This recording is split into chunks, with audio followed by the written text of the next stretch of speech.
Okay, let's unpack this. We've got quite a stack of source material here, giving us a real look inside a pretty powerful government, the Imperial Republic. Yeah, we're talking foundational charters, judicial system details, branches of power, even, personal profiles of some of the key people involved. It's definitely a deep dive into how this whole state is put together, from its core rules right up to the individuals who actually wield the power. Exactly.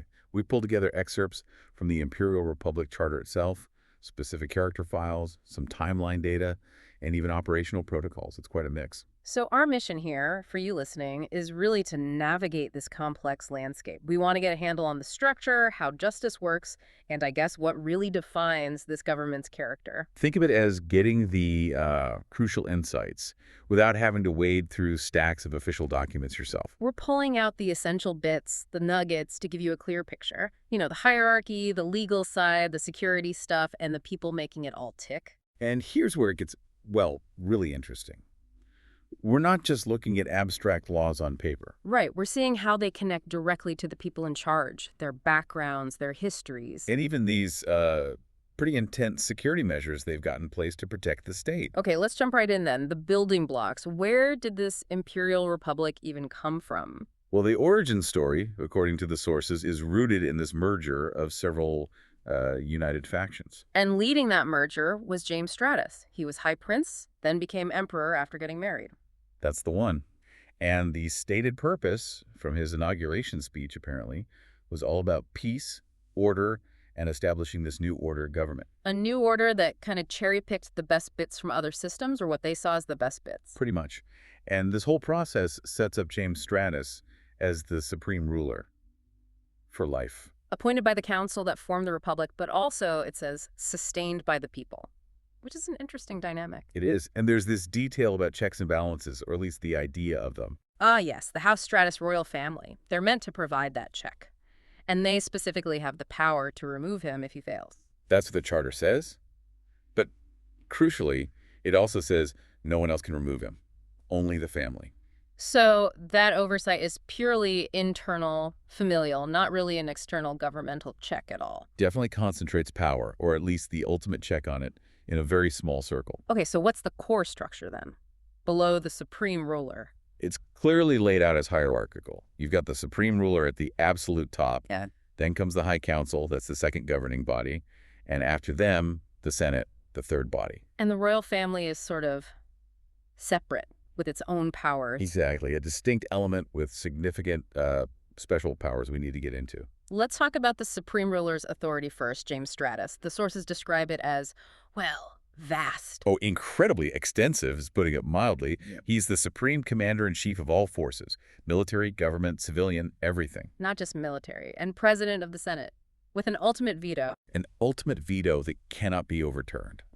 And it gets deeper. He can expel senators, totally revamp the Senate, or even just deactivate it. Deactivate the whole Senate, wow, and transfer its powers. Yep. Plus, he's a supreme moff, so he has governor powers over all the lower governors. Controls foreign relations, too. Supreme ambassador-in-chief, chief of state. Chairs the High Council, heads the royal family. Essentially, you're looking at someone holding full executive, legislative, and judicial authority over all other government bodies. So it's not really checks and balances between branches like you might see elsewhere. Not at all. It's one individual supreme across every function. The sources also mention the title change. High Prince or Princess if unmarried. And emperor or empress upon marriage. So when James Stratus married Dana Lance, she became empress. And she was appointed to the royal imperial throne, became a member of this royal supreme court, and was designated an agent of the supreme ruler. Right, which is noted as distinct from other royal family members who are agents of the throne. It suggests a more direct, personal authority link back to Stratus himself. Interesting distinction. What about succession if the supreme ruler dies? There's an emergency plan. The royal family has to unanimously approve or decide on the replacement. And the pool for that replacement is? Typically the spouse, an heir, or the most senior high counselor. Again, keeps it very tight, very controlled. Okay, something else structural that jumped out from the sources is this principle they call the continuous triad. What's that about? Yeah. That's a fascinating organizational rule. It basically mandates that for every single position, job, ministry, You need at least 3 people. 3 people, like one boss and 2 deputies. 1 head and 2 assistants or counselors, yeah. And it applies to military operations, too. Minimum 3 people on an operation, always together. Always together on assignment. The thinking seems to be about redundancy, maybe, but also perhaps mutual oversight. Kind of ensuring everyone's sticking to the New Order script at every level. Constant observation. Could be. It reinforces that idea of shared responsibility, or maybe shared control, even down to governors having deputies. Okay, so that's the foundation. Now let's look at how power is actually distributed and how justice fits in. The royal authority, what are their specific roles? They have some very powerful, unique functions. Members of the royal family act as official representatives. They can negotiate treaties for the Imperial Republic. And crucially, They hold the sole authority to convene something called the Supreme Electorate, but only if the supreme ruler is, incapacitated or unable to perform duties. and this royal status, it's not just blood relatives, Right, right? definitely not. The throne can grant it, Mm. or it comes automatically with holding certain very high-level positions. Like executor, supreme chancellor, minister of defense. High Counselor, Sector Moff, the Grand Minister of Compiègne R, that's a big one, Huh. oversees security agencies. Even the Queen of Hapes gets it. And what does this status actually do for them? Big perk. Diplomatic immunity. But only to local laws. Ah, not immune to everything then. No, they're still subject to the main Imperial Republic Charter.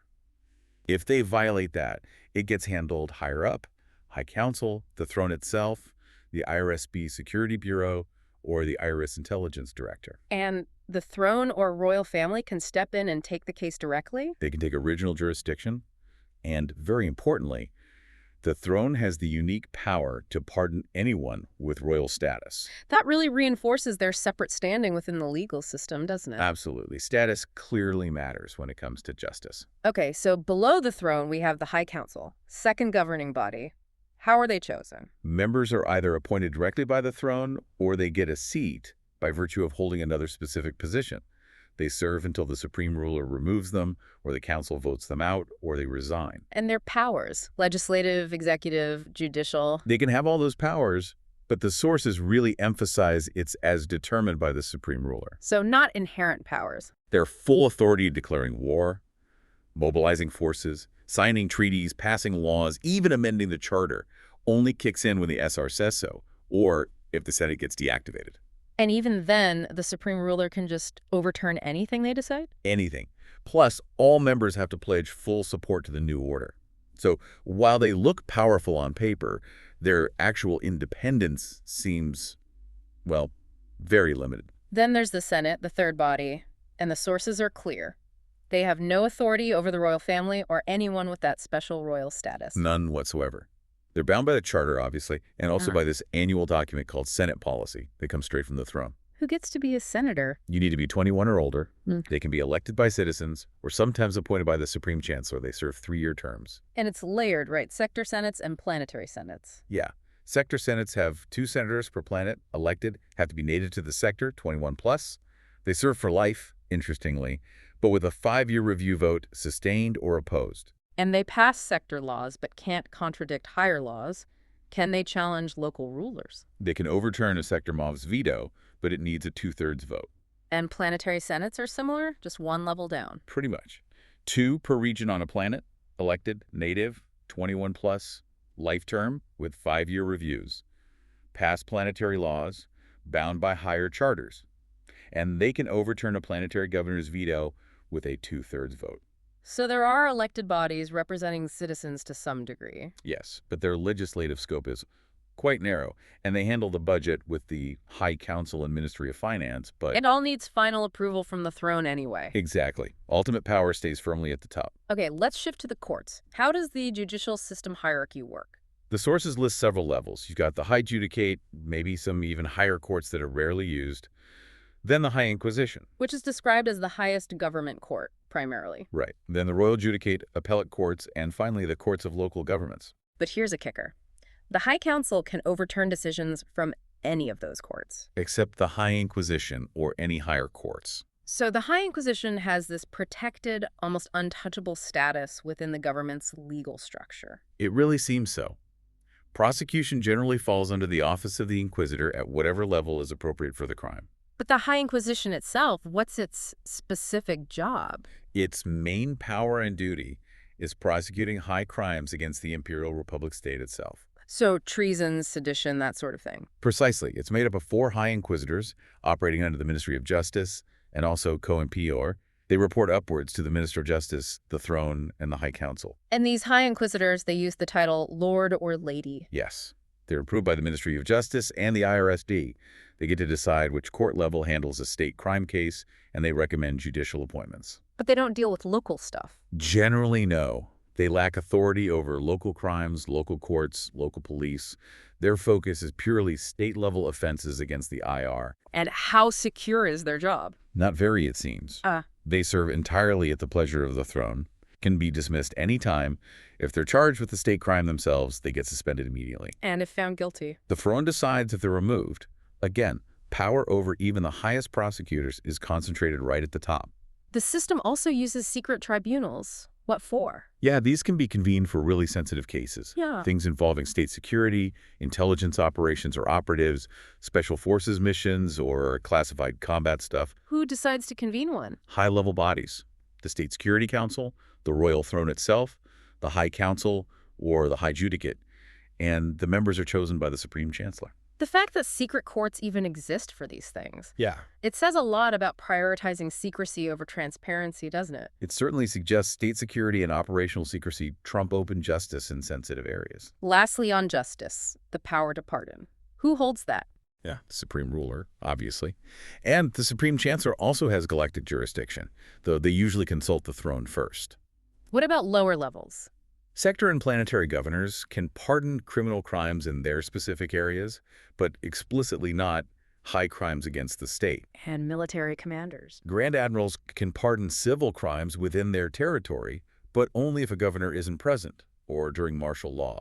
Are there limits on who they can pardon? Yes, a crucial one. Generally, someone with pardon power can't pardon themselves or anyone with equal or higher power. But let me guess. There's an exception. Always. The Throne can pardon royal status persons. Reinforces that special legal bubble again. Okay, with such a powerful central state and this focus on state crimes, security must be a massive operation. How does that work? Absolute paramount. The Royal Guard is a major player here. The Throne gives them incredibly broad authority. They can arrest and investigate basically anyone, regardless of rank. If the safety of someone they protect is questioned? Right, that's the trigger. But there are significant exceptions to who they can just arrest on the spot. Who's exempt? The protectees themselves, obviously. Members and agents of the Throne, High Council members, and the royal family.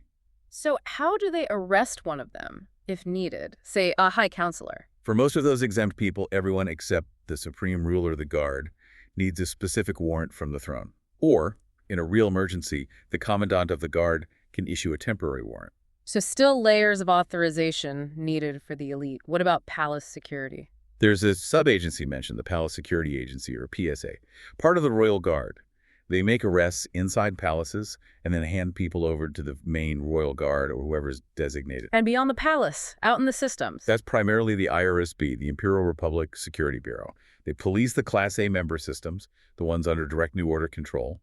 They help enforce local laws, but also enforce IR laws and seize contraband. And who oversees the IRSB? That's COMP&OR, the Commission for the Preservation of the New Order. Big, powerful organization. They oversee the IRSB. They establish emergency security directives. Which need the Throne's signature or High Council approval? Correct. COMP&OR can also appoint these roving ambassadors at large to deal with specific issues like tax enforcement or setting health standards across the Republic. The sources also detail a lot about emergency powers. How does that work? A state of emergency can be declared by a list of top officials, the Supreme Ruler, Executors, Supreme Chancellor, Grand Minister of COMP&OR, Minister of Defense. And the trigger is? Major threats. Natural disasters, attacks, economic crises, significant domestic instability. And declaring one unleashes? Immense galactic security powers. The government can basically do almost anything deemed necessary. Seize property for defense, regulate all banking, requisition any ship or vehicle, criminalize all sorts of actions. It sounds like near total control in an emergency. Pretty much.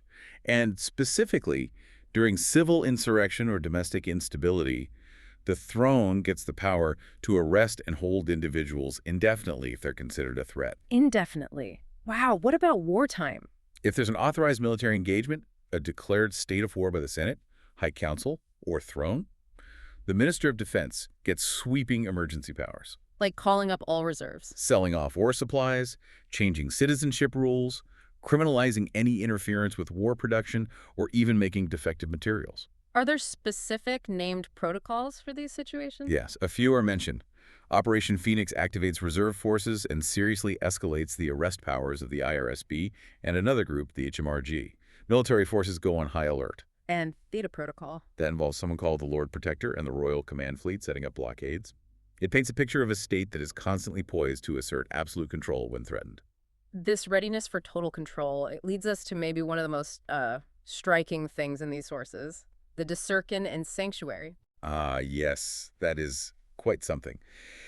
The Deserkin are described as a failsafe, a secret droid army. Secretly placed where? Within government buildings, fleets.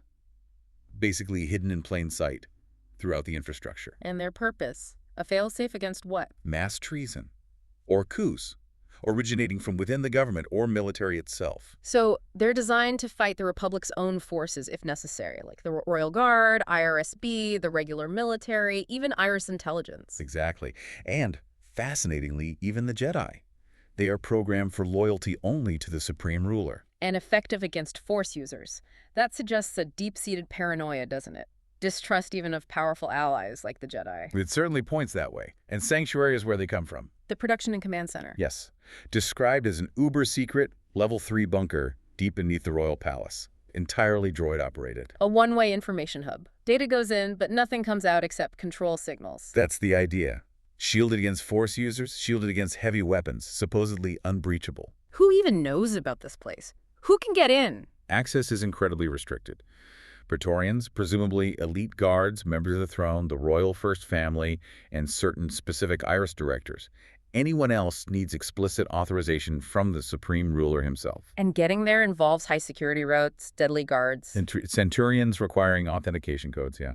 And the sources are absolutely explicit on this next point. Which is? Any unauthorized disclosure about Sanctuary, its existence, location, purpose, any detail, is automatically considered treason. Treason. Dealt with by His Majesty's Special Forces. The highest crime for revealing the ultimate internal failsafe, the level of secrecy, the paranoia about internal threats, the extreme penalty, it reveals a profound emphasis on absolute control at the very core of this regime. Which brings us neatly to treason itself. How is it defined? Well, the sources mention the general concept criminal disloyalty and note that the IR adapts real-world legal ideas. Like waging war against your country, trying to overthrow the government, spying, trying to kill the head of state. Right.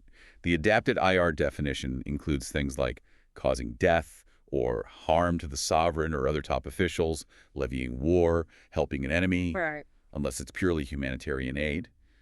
Conspiracy is also defined agreeing to commit treason, sometimes needing an overt act. But the Imperial Republic Charter has its own very specific definition, doesn't it? Oh yes, it's significantly expanded. Any assault, assassination, or even attempt against a member of the throne, the royal family, the High Council, or anyone holding that royal status we talked about, Is automatically deemed treason. punishable by life imprisonment or execution. And the Royal Guard. They're explicitly told they can fire on those assailants instantly. And attacking any government office member is also treason, maybe high treason, handled by the High Inquisition. Correct. And as we just said, revealing anything about Sanctuary is treason. This incredibly broad definition, especially protecting anyone with royal status, really shows how the legal system is fundamentally designed to protect the power structure and the elite, doesn't it? Absolutely. It's baked right into the definition of the highest crime. Now, all these rules, structures, they're run by actual people.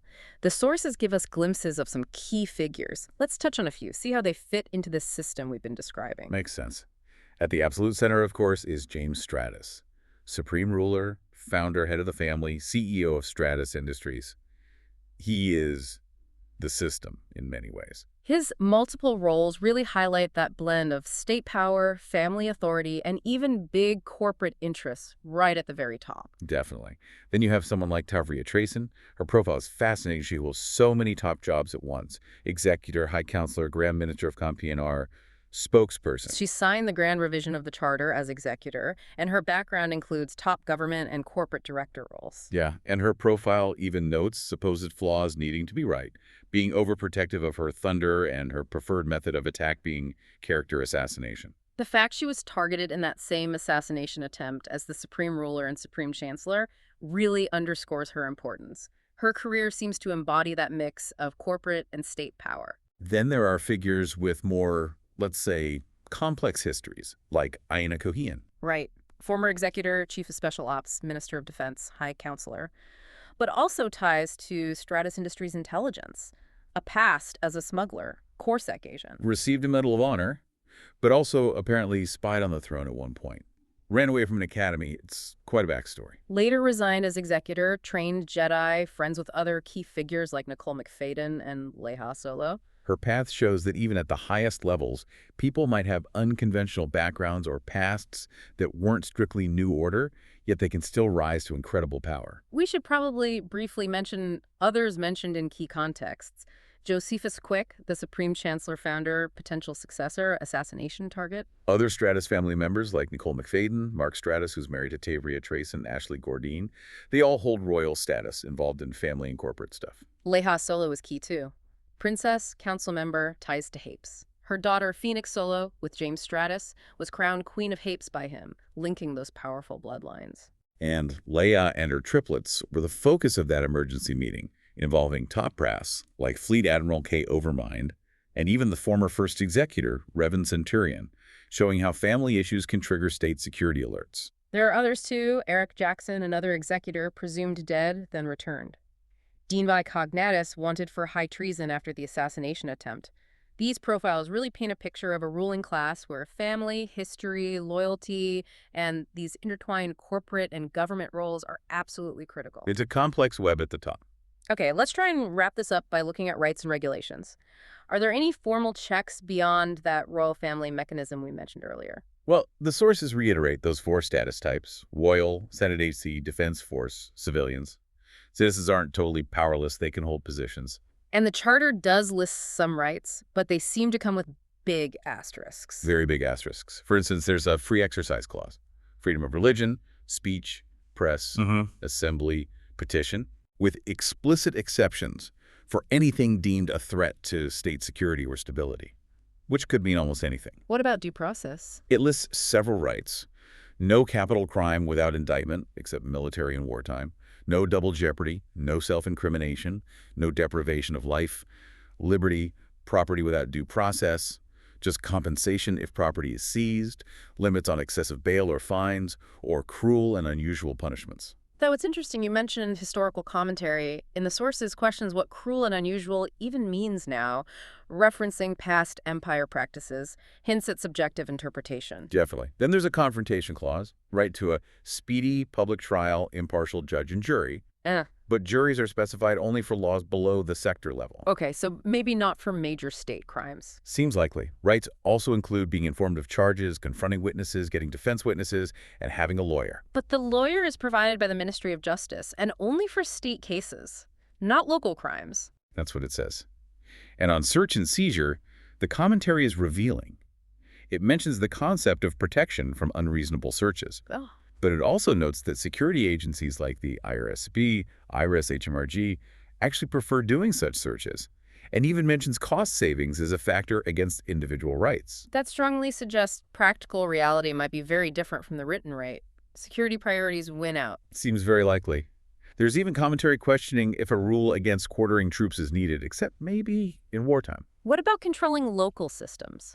Military presence. Class. Local governments have strict limits on their own militaries, just a limited armed police force. But Imperial Republic garrisons, defense forces, and the IRSB are present in their systems, enforcing state law and security. Local autonomy seems quite restricted. And finances. How is money managed? Ministry of Finance, which is actually a division of Cohen-Pianer, handles taxes, the budget, financial regulation, the IR bank, accounting standards, markets. Taxes are just a percentage withheld, and the rate can change anytime. Anytime, according to the sources.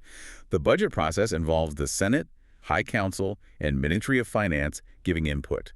But the throne gets the final say, always back to the throne. Always. And financial agreements need multiple signatures from officers, agency heads, procedural checks, yes. But within that strict hierarchy. Okay, pulling all of this together then, what's the big picture that emerges from drilling down into these sources on the Imperial Republic? I think the overwhelming picture is one of truly immense, highly centralized power. It's all concentrated in the supreme ruler and the throne. Bodies like the High Council and Senate exist, they have formal roles, but their actual authority seems very conditional, very subordinate to the SR. Absolutely. And the highest priorities are clearly state security and maintaining order. You see it in the vast emergency powers, the pervasive security agencies, the IRSB, the Royal Guard. And those extreme measures like the Deserkin failsafe and the ultra-secret sanctuary facility, it screams security above all else. And while individual rights get mentioned in the Charter, those constant exceptions tied to state security or stability tell you that, in practice, government interests and perceived threats can, and probably regularly do, override personal freedoms. So it feels like a system built on layers of control, constant surveillance potential, and a really rigid hierarchy.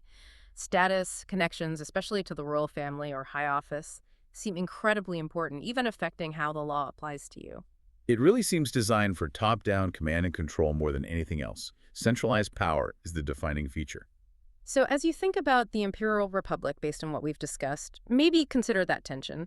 The stated goal was peace and order through this new order. But look at the structures they built to achieve it. What does the level of secrecy, the very design of tools like the Deserkin or mechanisms like secret tribunals, really tell you about the fundamental assumptions? Perhaps about the level of trust or lack thereof within the very leadership of this system.